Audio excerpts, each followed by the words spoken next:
சொன்னா ஆசீர்வாதத்தை வாங்கும் போதும் அல்லது பிறர் நமக்கு இவங்களை பாரு ஆண்டவர் ஆசீர்வதிச்சு வச்சிருக்கிறார் பயன்படுத்துற ஒரு சந்தோஷம் அதிலே திருப்திப்பட்டு போயிருவோம். ஆனா உண்மையா இயேசுவை நீங்க உங்க உள்ளுக்கு மரியாதை போல சுமப்பீர்கள் என்று சொன்னா நீங்க எது வரைக்கும் இயேசு கூட வருவீங்க தெரியுமா? சிலுவை வரைக்கும் வருவீர்கள். அல்லேலூயா சொல்லுங்க.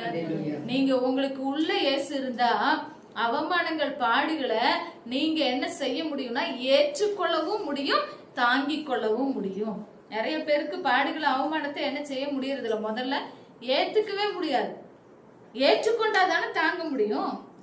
எனக்கு ஏன் இப்படி நடந்தது, எனக்கு மட்டும் ஏன் இப்படி நடக்குது, நம்ம கேள்வியெல்லாம் என்னதுதான் எனக்கு ஏன் நடக்குதுன்னெல்லாம் கிடையாது. எனக்கு மட்டும், மத்தவங்க எல்லாம் நல்லா இருக்கிறாங்க, எனக்கு மட்டும் ஏன் இப்படி நடந்தது, நான் நினைக்காத காரியெல்லாம் ஏன் நடந்தது, நான் நினைச்சது ஒண்ணு நடக்கிறது ஒண்ணு, நான் இப்படி எல்லாம் இருக்கணும்னு நினைச்சேன் ஆனா இப்ப இப்படி இருக்கிறனே அப்படியெல்லாம் நீங்க நினைக்கலாம்.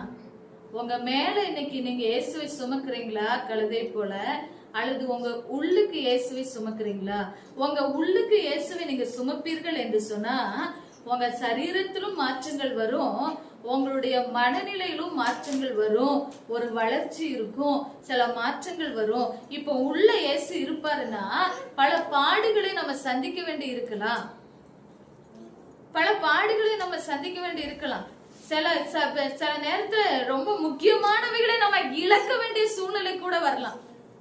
இயேசுவத்தான் மரியாள் சுமக்கிறான்னு தெரிஞ்சிருந்ததுன்னா கண்டிப்பா மரியாளுக்கு பல வரவேற்பு இருந்திருக்காங்க.